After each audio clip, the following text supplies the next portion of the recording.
Salam damai sejahtera bagi kita semua. Marilah kita berdoa.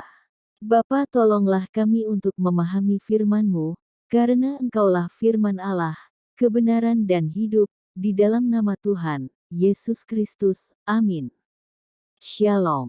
Tafsir Alkitab bagian pertama, saya mohon, sebelum Anda mendengarkannya, sebaiknya Anda membaca terlebih dahulu kitab Kejadian pasal 1 ayat 1 sampai dengan 31. Terima kasih.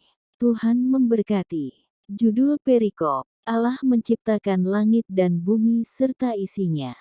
Karena dasar dari seluruh agama terletak pada hubungan kita dengan Allah secara teologis sebagai pencipta kita, maka pantaslah jika kitab yang berisi pewahyuan-pewahyuan ilahi yang dimaksudkan sebagai pembimbing, penopang, dan pedoman agama di dunia dimulai, sebagaimana demikian adanya, dengan gambaran yang jelas dan utuh, tentang penciptaan dunia.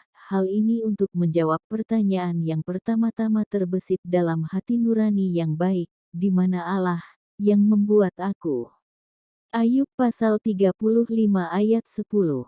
Berkenaan akan hal ini para filsuf ateis secara menyedihkan dengan pikiran mereka menjadi sia-sia. Sebagian dari mereka menegaskan bahwa dunia itu kekal dan ada dengan sendirinya, dan sebagian yang lain menganggapnya berasal dari kumpulan atom-atom secara kebetulan. Demikianlah, dunia tidak mengenal Allah oleh hikmat-Nya, dan dunia kehilangan Tuhan Allah. Oleh karena itu, kitab suci pertama-tama memaparkan asas terang alam yang tidak tertutup kabut ini. Sebab rancangan kitab suci adalah untuk memperbaiki kerusakan, melengkapi dan menggenapi, sejak kejatuhan manusia dalam dosa, untuk memulihkan kembali perintah-perintah hukum kasih. Asas yang dimaksud adalah bahwa dunia ini, pada awal mula waktu, diciptakan oleh Sang Ada yang mempunyai hikmat dan kuasa tak terbatas, yang telah ada sebelum segala waktu dan segala dunia. Pengenalan akan firman Allah memberi terang ini, Mazmur pasal 119 ayat 130, yang menyatakan, bila tersingkap, firman-firman-Mu memberi terang, memberi pengertian kepada orang-orang bodoh. Ayat pertama dari Alkitab memberi kita pengetahuan yang lebih pasti dan lebih baik, lebih memuaskan dan lebih berguna, tentang asal-usul alam semesta, yang diterima oleh iman yang hidup bagi orang-orang Kristen yang secara khusus disertai dengan kerendahan hati, mampu memahami perkara ini dengan lebih baik daripada angan-angan yang membumbung tinggi, bahkan dari pemikiran yang paling cerdas sekalipun.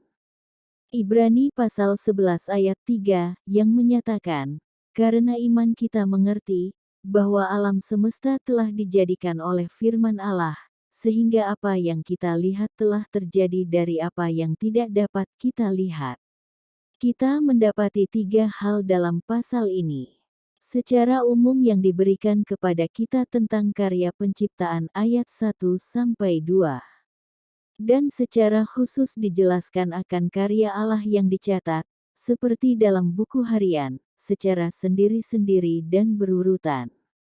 Penciptaan terang pada hari pertama ayat 3-5, cakrawala pada hari kedua ayat 6-8, laut, bumi, dan segala isinya pada hari ketiga ayat 9-13, benda-benda penerang di langit pada hari keempat ayat 14-19, ikan-ikan dan burung-burung pada hari kelima ayat 20-23, binatang-binatang ayat 24-25, manusia ayat 26-28, dan makanan bagi keduanya pada hari keenam ayat 29-30.